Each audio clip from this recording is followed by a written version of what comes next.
Can you believe he started with he asked me for X, Y, and Z numbers? I don't want to give him. I don't want to give him a bad look. You know what I mean? So I'm like, I'm gonna just. No. You gotta be confident. You just can't can't be scared of that, because the worst thing they can do is like they'll just be like, we can't meet that, right? Yeah. And then they'll be like, and they'll tell you what they can do. So like, yeah, like it's so taboo about like talking about, oh, like that, like just the whole negotiation process, right? It's such a, I don't know, it's so shitty to me. Like, Yeah. I told him my thing is because I've done this. I haven't had like that many negotiations yet, like to be an expert, but I've definitely like had some where I was like, man, I 100% screwed myself like in multiple ways. Yeah. I think then I've had on the other side, like most recently, where I like negotiated too much or too hard, and I was like, wow, I probably had that opportunity in the bag with what I wanted, and I just like tried to go for too much. So like it's definitely a balance. So I think like asking for like the at least number, like knowing what your at least number or contract or benefits or whatever it is involving the package, like knowing what that at least number is, asking for, a little bit more or whatever. So you're able to talk down. Like I feel like that's easy to say, but the biggest thing is like, yo, do you really want that big number that you're shooting for? Because I was asking, at some points, like, let's just say 40,000 more. And I was like, oh yeah, I'd 100% be okay with 40,000 less. But I'm just asking for 40,000 more, hoping I get lucky, with 20,000. It's like, yeah, but you could have just asked for, 25 or something like that. Right. Yeah. And still, no matter what, they talked you down and whatever. So yeah, because there's always a range that people have accepted exactly for that role, and you never know.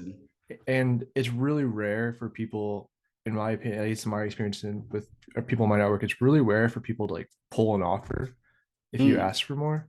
I've only seen it once, and I'm not going to name names, I'm not going to name companies at all. I've only seen it once in my entire like career, and like it was kind of a shady like business from from the leader itself. But anyways, I feel like it happens recently because of how the economy is going, where offers are being put. But I know what you're talking about. That because like the hiring freezes and stuff. But like you don't have to ask for like an extraordinarily more amount. But like exactly what Matthew said, like take your minimum, and then like take what you're like what you are willing to accept at the bare minimum. Like if I get this offer, I am 100% saying yes, and then add a little more to it. Yeah. Depending on what it is. If you want to go in increments of 5,000 or 10,000, add like 15 or 10 more. That's what I was gonna say. The next thing is like if I knew that it would be more work than I would want to do, or an environment that I wouldn't want to go in, then I'm throwing out a number that's exactly.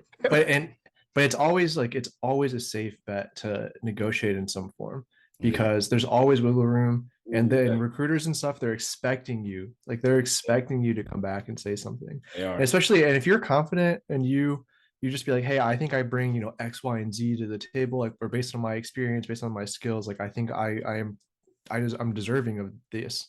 The worst people will respect that. And like I said, the worst thing they can do is like they'll just be like, no, like I'm sorry, but like what we offered you is our best offer. And sometimes they might even add in like, oh, here's a small bonus, or here's something else. Like so like they'll work with you. And best case, they'll be like, well, we can't match your number, but how about what if we, bump what we offered you up a couple thousand? And then you'd be like, you know what? Hey, it's a win, right? And that right there, that's kind of what I've been consuming lately as I understand a little more about it, because what you said, Leo, was like immediately that's been my thought process, coming from distribution and supply chain. Like really, no matter the skills, no matter the credentials, like from what we've seen, and like people working their way up the totem pole and like the supply chain, I've seen so many people, talk themselves out of positions, and they walk away with nothing. Now they're like, man, I probably could have went for it. So that is what like traumatized me to see that, because I've seen like one of my leaders in the past was going for a position, and he told me the number. He kept that number like chest out, like, no, I need this. And he had everybody sold to like, if they don't meet this number, not gonna happen. I'm not gonna be that guy for you for this company. And they couldn't do it. They didn't say he wasn't worth it, but they said we can't, it's not in the budget. So, Yep. yeah, so he walked. Or I won't even say he walked. I guess it was just like, oh well. I mean, that's You're not the Yeah, one. that's so it. like a few months later, now he's sharing with me and a few other people. They're like, man, I really wish I would have took that offer. Yeah. You know, so it's like, man, you literally lost it. Like you didn't even have an opportunity to say, okay, I might take this. You're like, no, that's it. Like, you know what I'm saying? So like that, but since I've came into the ecosystem, the Salesforce ecosystem, man, I see for one, the market value, like the true market value of certain skills and stuff like that. So it's kind of mind blowing to even say like the number that baseline that we were talking about. I have a baseline number, and to be able to even think about that and add on to that is like mind blowing for me. Yeah. So most Also, recently, actually, hold on. I'm gonna get into Yep. introductions first, and then I do want to jump back into that. I have a question that I'm very curious on you guys' thoughts. So number one, hello everybody, new listeners. If you were a viewer before, anything like that, we didn't have that many, so hopefully you're checking us out for the first time. I am Leo. I am the host of what we are now calling the P.E.A.C.E podcast. P stands for Pursue Excellence and Cherish Everyone. The reason we're hopping on here is we really like to just come together, like we were doing this on Fridays, sit down, a group of guys, girls included, whoever, friends, just sitting down and figuring out how can we take that next step in life when it comes to our relationships, when it comes to our finances, our career, like we were just talking about. Like there's so many things that you probably can learn from your peers.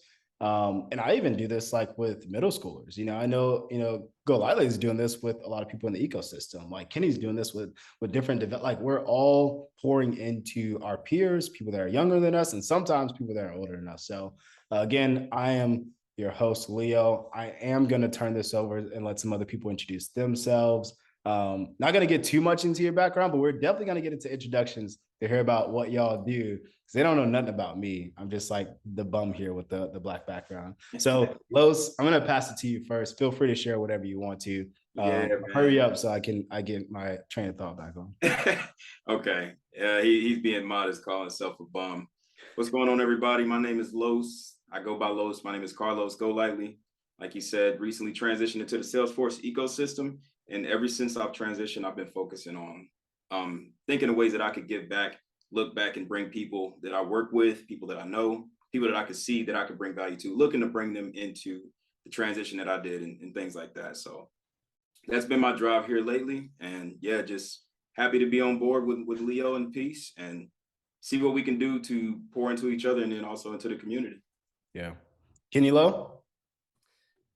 Hello, everyone. Like Leo said, my name is Kendrick Lo. Go by Kenny, Ken, Kung Fu Kenny, whatever you want to call me. I'll rock with it.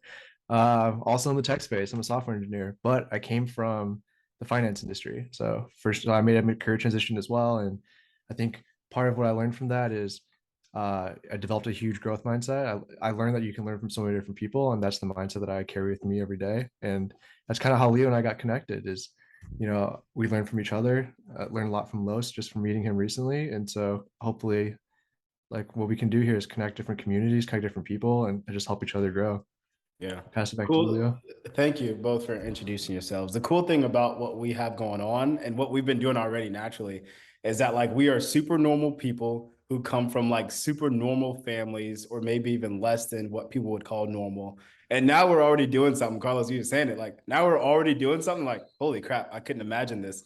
And like, we're not even close to the age that we would expect to like have a decent career, have a family, have a house of our own. Like there's a lot of things that I think a lot of us have accomplished. Like, all right, like guess I gotta now set like new end lifetime goals because I've reached a lot of the ones I've had already. So yeah, man. Wanting to impart that and kind of encourage other people to do the same.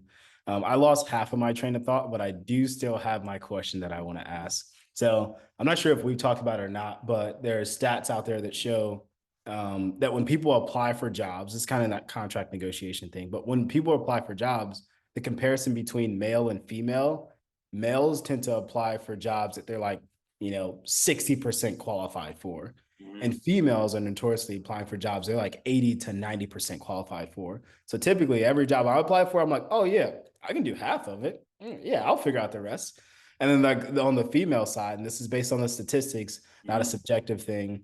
Most females only apply for jobs that they're like, pretty much spot on. They can check all the boxes on the first day. Do you guys like, just based on hearing that stat, I'm not sure if you've heard that before, but like, why do you think that is? And also we can take it out of the male and female, because I think it's probably a human thing rather than just like a male female thing. Why do you think some people do that? Like why is it that, hey, I'm willing to apply for a job that I'm only 60% qualified for? Because I think this is what made me think of it, Golightly, is that I know before when I was doing contract negotiations, I was willing to lowball myself so much so that I got the deal. I was 100% like, oh yeah, I know I could be worth this. I know I could do the full thing, but let me make sure that I can secure them saying yes to me, even if it comes at the rate of me being the cheap hire. I was like, I don't care. I don't care what it is. Like, give me the opportunity to prove myself. Now it's a little bit different. It's like, hey, look, I got proof of concept. Okay, I've done this. But like, why do y'all think that people do that? I'll take a stab at this, Kenny. So first off, that whole statement, that last statement of you saying pretty much you just wanted to get the offer, you wanted to get locked in, you wanted to be in that seat and get that position. That it was literally me, you know what I'm saying? That's what we were talking about a second ago. I won't even say that I really negotiated this first time around, and the point is like we had a brief conversation, but I could see the position slipping away. I saw my foot getting into the door, and then I also saw, depending on how I navigated the conversation, I could lose that opportunity. And I know these days how lucrative the ecosystem is, and I know how many people are looking for that first role. So I'm like, man, here's one right here, right in front of me. Like it could be going tomorrow. So that there's that. And then also, you said that we're checking off, was it 40%? For males? Yeah, pretty much. Look, might be. No, males are like 60%. 60%, sorry. So for me, and I know this is a pretty common phrase in software development, but nobody wants to be that guy or gal that gets the job and can't do it. I think there's people that are comfortable with saying, you know what, I'm okay with tripping, stumbling, bumping my head into the solution, taking longer than I need to deliver the solution. And then there's other people who's like, I care about my name, my rep. I'm worried about what people think about me. I'm worried about being resourceful. And that's me. Like I'm nowhere near perfect, but I'm a perfectionist. How is that? You know what I mean? So like in everything that I do, I try in some way, shape, or form, try and master it. So like, I think walking into that position or that predicament to where that like that there's still 40% of possibilities of questions, scenarios that you can literally just sit there, shrug your shoulders. By the way, 40% is a lot. I'm just getting paid because I don't know this piece right here. Y'all said you said 60% of the job description I needed. So that's me, man. I picture like worst case scenario, and they call it that imposter syndrome of sitting in that seat, not knowing how to do it. I think imposter syndrome though is you need a healthy amount, because it keeps you growing, right? So my argument is like, I don't. So like I think partially that was me out of college, right? Like I had no idea. Like I would only apply to jobs that I met every bullet point, because same thing like you guys said. Like I wanted the job, right? I'm too afraid to get your foot in the door. Like you see the job slipping away, you see the opportunity. It's like you're willing to lowball yourself to take just to get in. But I think what I've learned now is you want to shoot for like those jobs that you have 60% or maybe even 40%, because you want room to grow. You want room to learn. And I think a lot of companies look for that. They look like, are you able to learn? Are you able to grow? Like, that was gonna be my next question, Kenny. Actually, it's like, would you hire you knowing that you're only 60% qualified?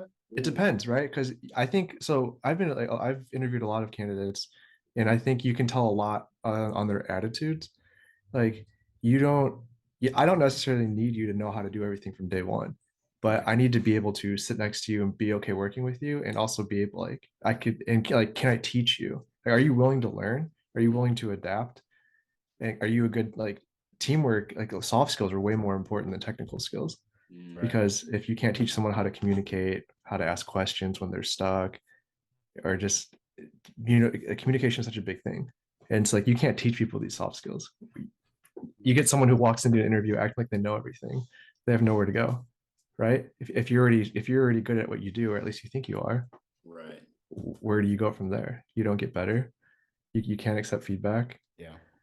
So like that's just, those are some things that I see from interviews. So like at a company that I used to work for with Leo, we we hired someone who was more underqualified than every other candidate, and he turned out to be fantastic. Okay.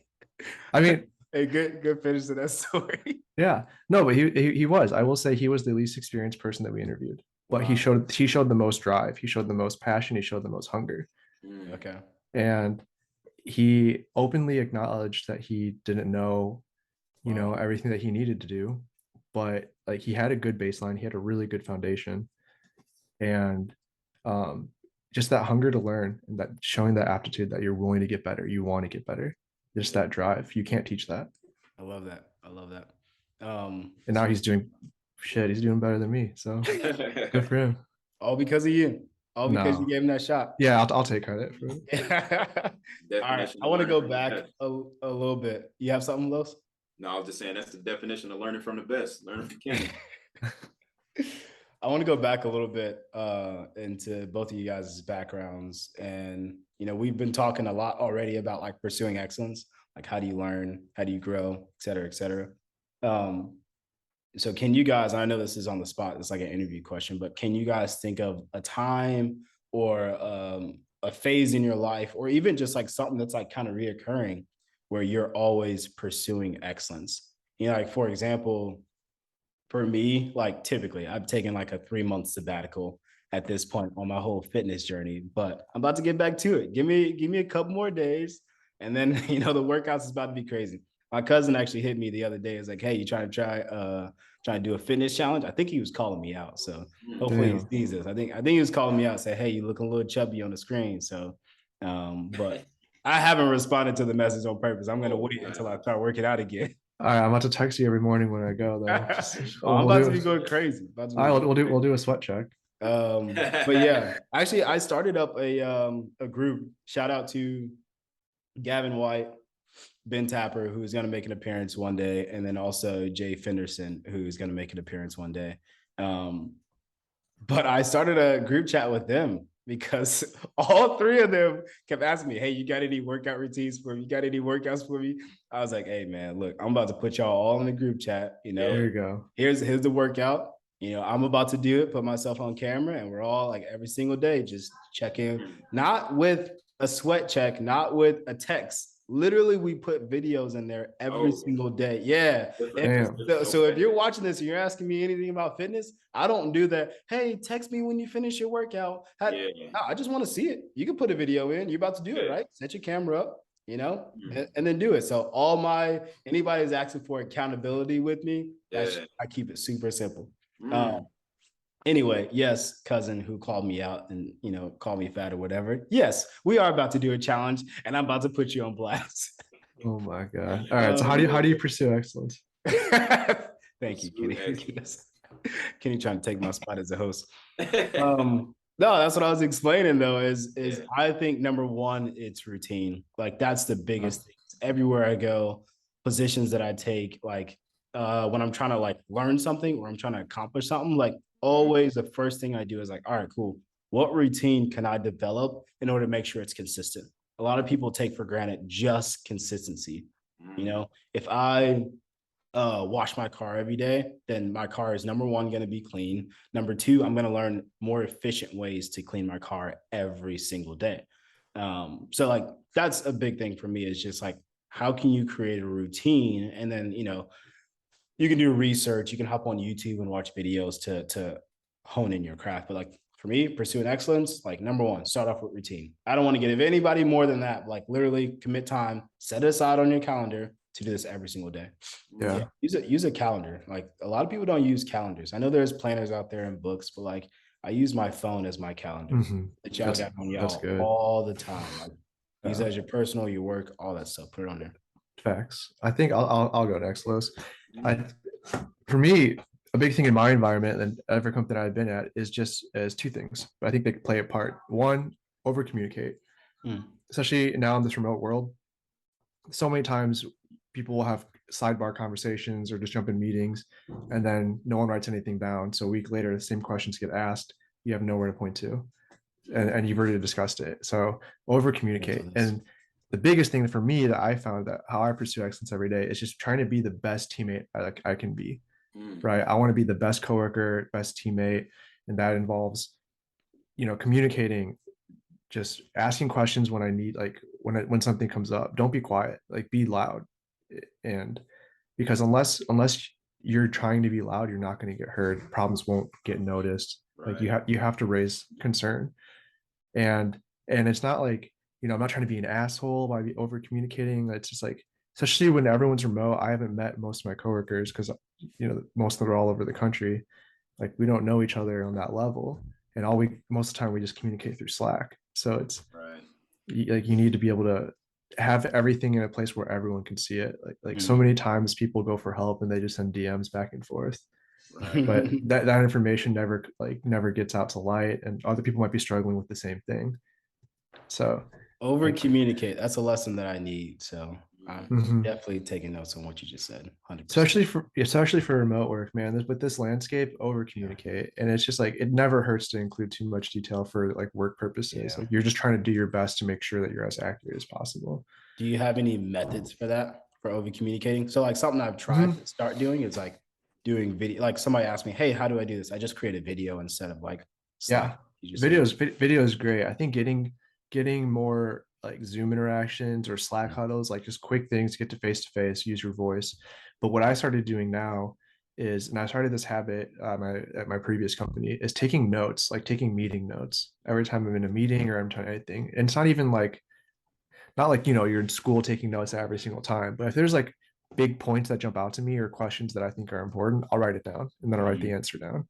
And then maybe afterwards we have, project channels. I'll post my recap in the project channel. Like, hey guys, these were my thoughts during the meeting, or this is what I thought was important. Okay. So things like that's one thing that I recommend. Yeah. Also, yeah, just like what Leo said, jump on video. It helps a lot. I need to be taking notes on your notes. Taking notes, yeah. I'm taking notes writing it down right now. Yeah. That's huge though, man. And that's we have a lack of that. I see it like, so I can definitely respect it when I hear that. I'll go ahead and go. So for me lately, my whole drive right now has been internal, focusing on my own I guess personal areas of improvement. And lately just trying to figure out all of those areas that I share it with Leo a lot, complacent in, and all those true areas of improvement, and trying to determine like a realistic goal. And then to your point, like just being consistent with uncomfort. I don't like this course. This is dry. I don't like sitting here doing X, Y, and Z, but having consistency and getting used to the level of the uncomfort. But getting used to the level of uncomfort has really just been driving me, you know what I mean, to get used to the feeling for one. And then on top of that, look back every so often, self-reflect, and be able to reap the fact and be like, man, had I not been doing this, like I could have been over there. It's been so huge for me to even see, like, Kenny, I've been studying for the certification. I didn't get it the first time, and the result from failing, I kind of sat back for a second, really self-reflected, like, man, I thought I was gonna pass it. I thought I was ready, but then at the same time, like I scheduled it before I was even ready for it. But putting it on the calendar really did a lot for me. Yeah. So even after like failing it that first time, I like look back at really how much I've grown and how much I've learned since I scheduled it. Because at first it was just kind of willy-nilly, here and there, a little bit of studying. But once I put it on the calendar and I put some pressure on myself, oh man, like the studies went to another level. The level of retaining the knowledge just changed, and even taking the exam, I learned something from that. So like that's a personal example of like what I've been getting after. Same thing with with my actual day-to-day at work, but just getting after that area of uncomfort, trying to press up on that more take on some projects that don't really make 100% sense to me. That I can really say, you know, and I've done that once or twice now, and like I'm like sitting there like, man, I can't believe I did that. You know, had my recruiter told me I need to do that as a part of this job, I would have probably said back then I couldn't do it. So like, it's been a bumpy road, but at the same time, when you look back at how far you've come, that's been huge for me. Is just pressing up on those areas of complacency and then turning around and self-reflecting as often as I can. I can't believe we're here. Kenny, oh man. Yeah. Good, For I sure. had to send that Giancarlo clip out. Yeah, I'm man. gonna press you a little bit, Los, because I need you to share. So I was there, so it's easy for me to literally like lay out the timeline. But I Mhm. want you to share your transition because you talked about how you failed on one certification, but you Yeah. didn't talk about any of the successes before. That's true. You know what? Okay. So number Yeah. one, can we go from, if you want to talk about your previous job, previous career, how long you Yeah. were there, what you were doing, because you were, you know, quote unquote, successful in your previous career. That's fair. And then you were like, all right, looking for something different. You know, I Yeah. found motivation wherever you found it. You bumped your head, but then like after that, you ran right back into your like success. Can you Yeah. please take me back? Because all you talked about is like, I failed. That's a There's a whole lot nother more to that. episode though, right? Right. Like no, not Lois's story, but like Yeah. how easy it is to focus on your failures versus Yeah. like all the Oh things you've man. done. But yeah, Yeah. Lois, go ahead and share your story. Yeah, man. But yeah, you ain't wrong, Kenny. So my whole journey has been I joined the workforce. First job was, of course, a little Walmart job. I think everybody's been there, man, and nothing wrong with it. If anybody working at Walmart, you know, start off at Walmart, transitioned over into this warehouse, and how How it old went. were you? I was 18. Oh, I okay. was So 18. you did this while you're in college? I didn't go to college. Did not Oh, go to school. So right out of high school, you know, joined the military. Joined the military, went to basic training, graduated basic training, advanced individual training, came home as an Army reservist. So I'm like, okay, cool. So I've got half of my life planned. You know, I'm like, I'm a reservist. So I've got a little bit of a commitment here. And then also the military has a commitment to me, in a sense, you know, so there's a little bit of structure there. But I was still like, okay, what do I do with the rest of my time now? Because for those who don't know, annual training is only one weekend a month and then maybe 2 to 3 weeks out of the summer. So that leaves a lot of your own personal time to say, what are you going to do in between here and here? So yeah, I joined the Army Reserves and I was like, all right, I need to get me like a real job. I came back and I was still working at Walmart. I'm like, all right, I need to find me a real job. So I rode with my father, who at the time was running a transportation company, had about 9 trucks rolling. Things were going pretty good. Um, and we stopped at this one warehouse out in Greenfield, Indiana. He's like, hey man, we were supposed to be gone like 2 hours ago. They're telling us now because we showed up early. They said our stuff won't be ready until tomorrow. So we had to stay overnight and we were early. While we were sitting there, you know, my dad ran back and forth from the truck inside to the building to the little driver shack, whatever. And he brought me back out an application. I kind of laughed about it. He was like, they need your help in there, man. I found it funny. We picked up this load and they finally got us out of there the next day. And I filled out the application before we left. And they were calling us before we even dropped off their freight. Like they called me before wow. we even had their freight delivered. So they needed help bad, but at the same time, you know, first warehouse job, first real true, like, you know, full 40-hour job, true, like first working class young man job, you know, whatever you want to call it. But yeah, so fast forward, I climbed my way up the totem pole, started off as a material handler driving forklifts, worked my way up to a team lead. I kind of started to get attention at that point because I was probably like the youngest in the building. Started to get a little attention. The energy and the vibe, I guess, that I brought into the atmosphere. Got promoted to a supervisor finally, and now it's like, okay, this is a respectable young man right here. Like a lot of older gentlemen, a lot of older women working in this warehouse, a pretty big company. And yeah, it was impressive to myself. But yeah, climbed up to a supervisor there, stayed there a little while, and then we got tapped on the shoulder, as Leo knows, we got tapped on the shoulder by Big Army. We got told we were going overseas, so went on a deployment. And then after the deployment, while I was on the deployment, that's when we started to come in contact with Salesforce professionals while I was out there. We had a bunch of Salesforce pros, and they're like, "Yeah, man, you should look into Salesforce. You know, some of the things that it could do for your company, things like that." that created that little inspiration, and that also, you know, piqued my interest. And I started studying for the certification while we were still overseas, man. Spending my personal time, you know, we go back to the bunker for the day, go back to the barracks. I pop open this computer. Excuse me, I popped open my buddy Kai's computer because he didn't want me to buy one at the time. He's like, save your money, man. Just save your money. So, and whenever he had time, he would let me use his computer. I kind of felt like I was using it, you know, taking up his time. So it was a little weird, man. But that's why you say you owe you. Now I get it. yeah, he coming to collect, man. He's telling me he's gonna come to collect. But yeah, I was using Kai's computer, you know, studying for the certification. Got back, and then I scheduled my exam for 2 days after Christmas, and I got my Salesforce certified I got my administrator certification 2 days after Christmas. And then First try? First try. Oh, first okay. try. Yeah, I did get that on first try. Yeah, so then I ended up going back to Smithfield after my military leave. Oh man. What was it? 3 months. So I went back to the company after my military leave, and I got reached out to by a recruiter, and they're like, "Look, man, we got an opportunity for you here. You got your certification, which is a really big bump to get over. Yeah. And a really big, you know, so they threw the offer out there to me. I had been working on my branding for a while, personal branding, networking a lot. So the opportunity came to me, and it was a blessing, you know, and since then I've just been working in the ecosystem at this company that I'm at now.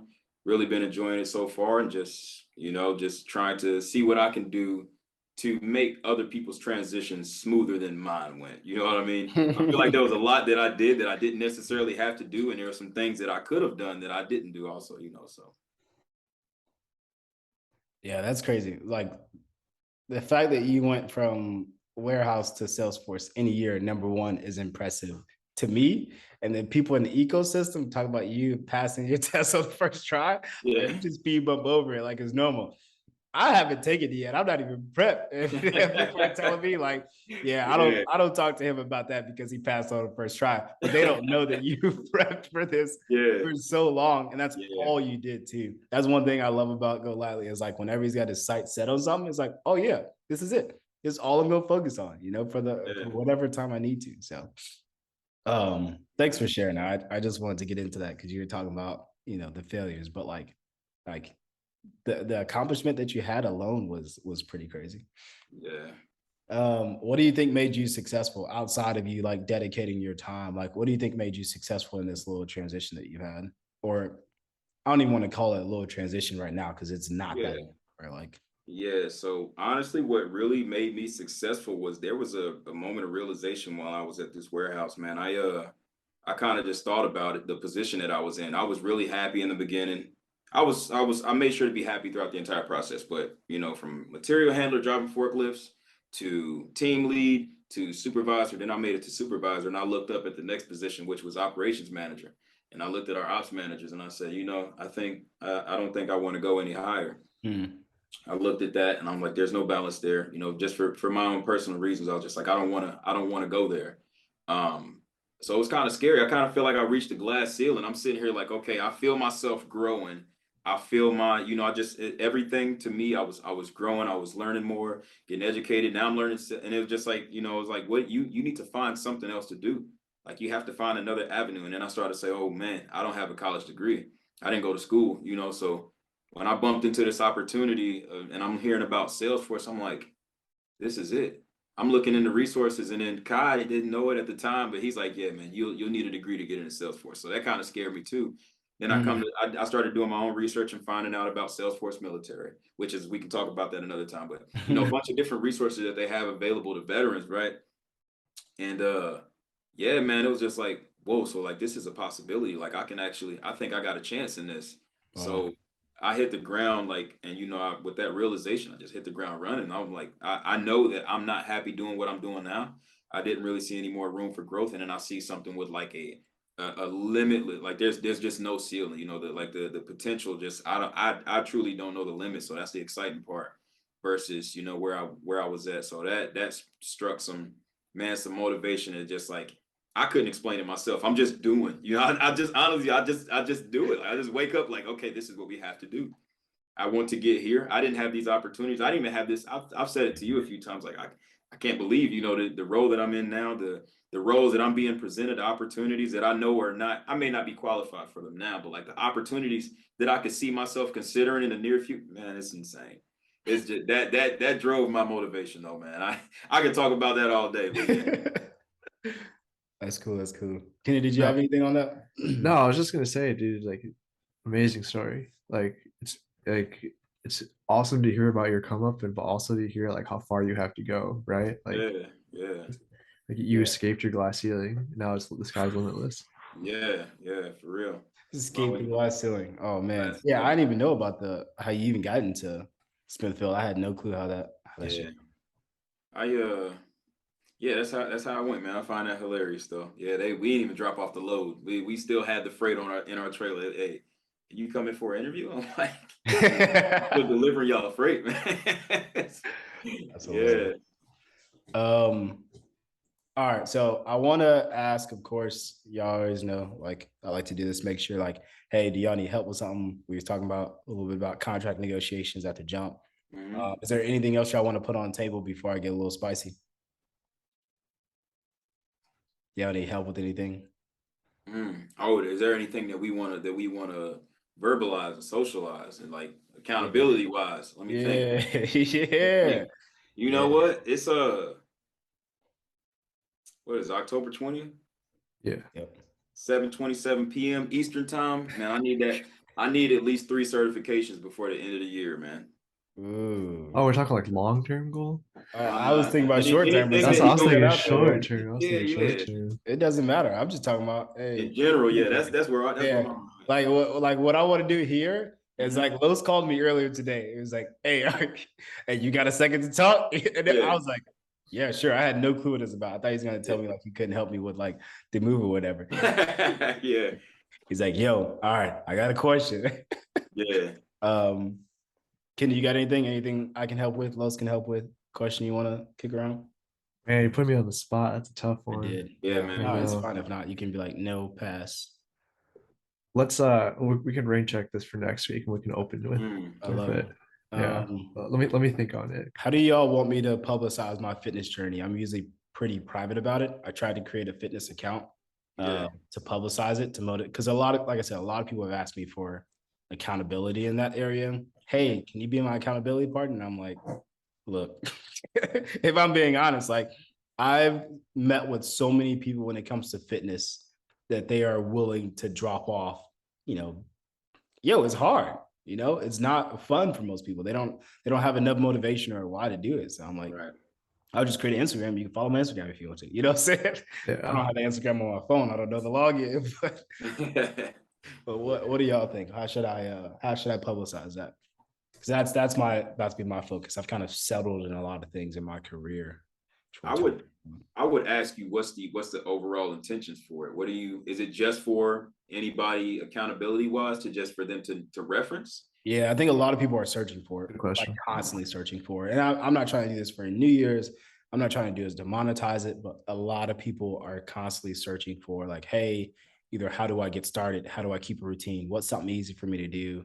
Yeah. All of my stuff is like, yo, you can do this in your living room in 30 minutes if you need to. Good workout for the day.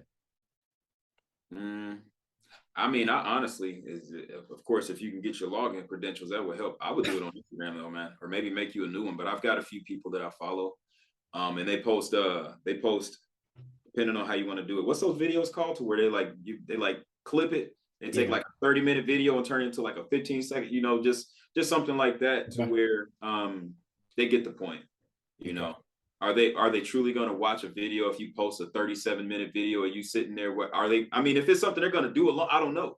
Is it something that like you plan for them to do it along or, but I think that's a good place to start. Yeah. I wasn't planning on making what's the one dude name that had to workout videos? Kenny, I'm sure you know. Which, Shanti? The little fro. Fro. Little fro. No. Everybody's like, oh yeah, he's like a celebrity. He always wears like pink like onesies and stuff like that. All right, somebody put in the comments because I know somebody out there know who it is. All right, anyway, got it. Appreciate that, Los. I got you. Create create a video, cut it down, chop it up. Yeah, just a little quick snippet, man. Yeah, I agree with that. Oh, I thought the place was on fire. There's a candle over here that just went out. I was like, whoa, why is there smoke behind me? Last thing before we wrap it up. Kanye West is in the news. Okay. And I'm always intrigued by Kanye West, like extremely intrigued. Los, I'm not sure if you're following. I know Kenny follows pop culture like pretty closely, but so Kanye, when I was a kid, was like almost an idol. Like he's still in my top 3 favorite artists. Somebody asked me like, who's your favorite artist? Oh, I got 3. I can name them off to you at any second. It hasn't changed since I was like, 10 years old. Hasn't changed. Favorite artist. Okay. Kanye as a person, I've always been trying to figure out. Before, he seemed like the person I wanted to look up to, want to be like, come from nothing, loves his family, loves his mom, and super creative, trying to figure out this world. Like we watched him go through all the contract negotiations with, Adidas. We saw him talk about like, these brands don't support me, and before it was like, yeah, why isn't nobody supporting him? But now it's like, are you self-sabotaging yourself? Like, what are you saying in these meetings, right. bro? Yeah. Like, what's going on? So, Kenny, I don't know if you know where I'm going with this, but pretty much I want to know, like, Kanye is obviously a genius. Is he doing this stuff, all of it on purpose? Because it's not good at this point. Before, maybe it was good, about to drop an album, but now it's like, all right, you're hurting yourself,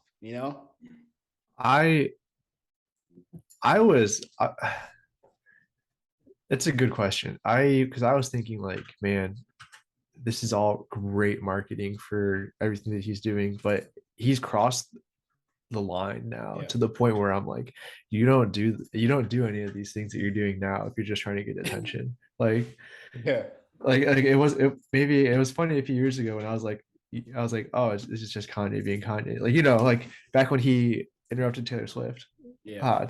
It's all funny. Now it's just like, dude, you're turning your back on like an entire world. Like, it's, and it sucks because like he's one of my favorite artists. College Dropout, Graduation, like his early albums, like there's some best like albums I have on repeat.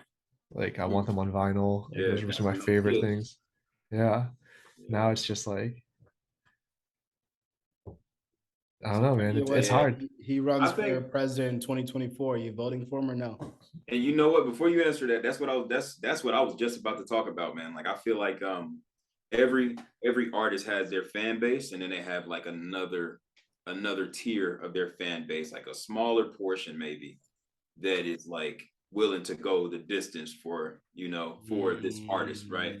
And I think that is really who he's putting, because like at the end of the day, like no matter the person, I've seen, we can name off Playboy Cardi, everybody who's like doing all of these crazy publicity stunts, they still have a portion of their fan base who's like, no, this is 100% okay. Yeah, this is what I mean. So like, I think because of that, maybe that's who we putting on for. He's like, look, I don't care what y'all say. Like these people over here are rocking with me, but these people over here, these are my true, you know what I'm saying? And like whatever they determine is a true fan, like somebody who's like, you know what, they'll take my sweat rag, you know what I'm saying?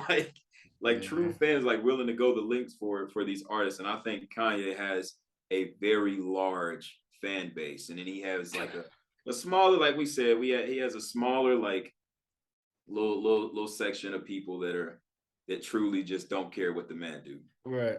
Just don't. So they're going to support whatever he does. So that right there, what type of power would that drive? It's like in certain people's eyes, I can make no mistakes. But it's tough. I feel like that's not a true fan. I feel like a true fan, like, so like, let me frame it like this, Leo. Yeah. If LeBron did all the same stuff that Kanye is doing right now, could you respect him?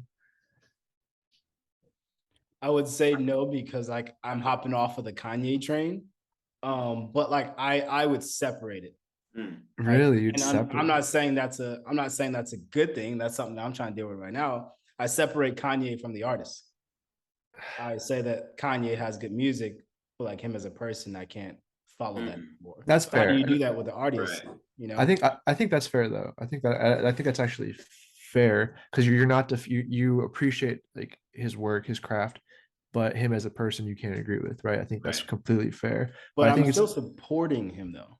Right. But I listen to his music, like I'm paying I his think bills. that's but That's a weird angle. that's a weird angle. But you're going to like, but you still like. I guess like where I was going with is like people. I think a true fan can separate, like what you said, can separate the two, right? Okay. You can appreciate his work, but you're not idolizing him. Like you're not a fanatic. You're not crazy, right? Like Right. you're not so associated with them that anything they do is perfect. I think Right. you you have to be able to call someone out for something. Yeah. Yeah. Okay. You're not so attached to the idea that Kanye is like perfect. I think there's parallels to this that I don't want to get into for like other you know. Hey, go ahead, go there. But I agree agree, though. because like if my shit like if Jimmy Butler or Steph Curry walked up and shot someone, I would be like, oh fuck, like I hate, like you're a terrible person. You're one of the best point guard, best 3-point shooter. Right. You I can love shoot that watching- ball though. Yeah. You got good in that ball. Look at you. Never miss. Oh yeah, that's probably what I would say. Oh, that'd be in the headlines. Steph Curry never misses. Oh shit, that'd be good. No, but I think what you said is right. Like it's pretty smart. Like I don't know if it's good or bad being able to separate the two. I think there's gonna be people who like there are people who hate you for still supporting him, but he was also like I don't know. He was in a different mental space when he made some of that stuff. Like I don't know. There's That's why I think it's like I feel like this is an entertainment ploy. A lot of people say it's mental health. I'm not sure if this is mental health or not. I feel like Kanye is smart enough to know what he's doing, you know. And that's I feel like he knows what he's doing. I think at this point it's just like, okay, I know that this will or will not be approved. How do I feel about it? Yeah. Well, Kanye West, I don't care. You know what I'm saying? So yeah. I guess my question is how far is he willing to go?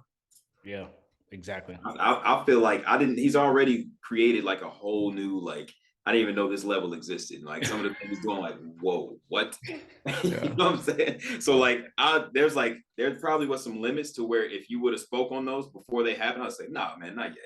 Not yet. He wouldn't do that. Exactly. You know what I'm saying? But it's like who's willing to work with him, right? Yeah. I think that he feels that he's at a point though where he can create his own. I think he's creating some app or something like that. Starts with a P. Let me look it up real quick. No, he bought Parler. He bought it. Okay, gotcha. Yeah. So speaking of big names, like the Donald Trump move for what's that, True Social or something like that? Yeah. I haven't downloaded the app, but like, is this the same type of move? That you can have free speech? Yeah, I don't know. I don't know. Anyway, we'll see. The reason I asked that is because like there's a lot of people I think in the world that would say that like Kanye is still pursuing excellence. Yes, so I might get some hate for this from you guys especially, but I think everyone's version of excellence is relative, right? So in his mind, he's still pursuing excellence, right? He's like, especially with his music, like it's been well documented how crazy his process is for making music, and he still makes pretty good music.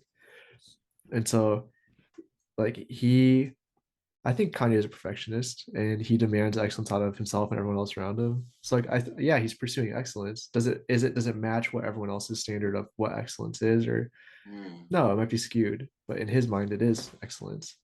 So excellence is subjective. I think so. Yeah. Okay. I think there are some commonalities, like especially like success is measured by different things, right? Some people measure it by title, money, happiness, like materialistic things. Yeah, I think there's a lot of. I don't know if there's. I think if you ask 10 people, you're probably gonna get 10 different responses. Yeah, I think it. I for sure. Excellence as well as successes. I think it's subjective because like you said, you sit down 10 people in a room and ask them what success looks like, and you get 10 different answers. You may have somebody who you look at what they have or what they do, you're like, man, I really hope this guy figures it out. But in his mind, this man's on top of the world. Like he's achieved everything he wanted to achieve. Maybe his excellence is in family and legacy. You never know. Just never know. Yeah. All right. I'm not gonna give an answer. I think that this is something that y'all probably don't even y'all might want to think about it as well over the next week or so. So yeah, is excellence subjective? I'll probably like do a poll and ask people like, is excellence subjective, and figure out what answers I get. That's actually a good idea. I got Do it. that. We'll end on the question and then Pick it we'll up next pick it up week. next week. Yeah. You have to give Yeah. your answer though. Anything, Los, you got? Los, anything you got going on this week you want to talk about? No, man, just exciting drill weekends, man, with this lovely, just making, amen, fighting that good fight, brother. Yeah, everybody say thank you to Los. I ain't trying to hear it, man. You gotta grow your beard out for me just so I can know what to look forward to, man. Oh my god. Oh shit. Because Leo, you're out now, right? Yeah, I got days left, about 32 days, I think, left. I'm counting them. Yeah. Look at him, man. I ain't never seen his hair like this. He don't know how to act, man. Don't know how to act. About to look homeless in the mug. I told what did I tell he's gonna have his Childish Gambino look real soon, man. I got nothing, man. I appreciate y'all's time. Yeah, Kenny. Appreciate y'all hopping on. This was a fantastic conversation as always. Let's do it next week and pursue excellence and cherish everyone. Peace. Yo, thank you for tuning into the P.E.A.C.E podcast. You know, this podcast actually started off with 4 friends sitting around a table once a week. We were having conversations to educate ourselves about the world around us, talking about what we're dealing with day to day as regular people, and simply to self-reflect. So that's all that you're seeing us do here, and you're getting to see it live. So I challenge you to do the same thing. If you've made it this far, obviously something caught your attention. So get a group of friends and build a small community and start to join in the conversation. Like, these are tough conversations, these are fun conversations, but these are conversations that are needed to be had. In fact, I want to make it easy for you. If you're listening to this podcast at home, invite a friend over. Or maybe invite 2 friends over, 3 friends over, whatever it is. Turn your TV on, your computer, your phone, wherever you want to watch it, turn the podcast on, okay? And join in the conversation. If you're listening to this maybe on run, at the gym, I get it. I do the exact same thing. Maybe you can share the link, clip the file or something like that, and just pose one of the questions that you heard here today. The point is to build community and to self-reflect. Oftentimes we don't vocalize the things that we need to work on, and that's one small way that I think that we can, help improve ourselves, improve others, and most importantly, pursue excellence and cherish everyone. Thanks again for watching, and I hope you enjoyed. We'll see you again next week. Peace.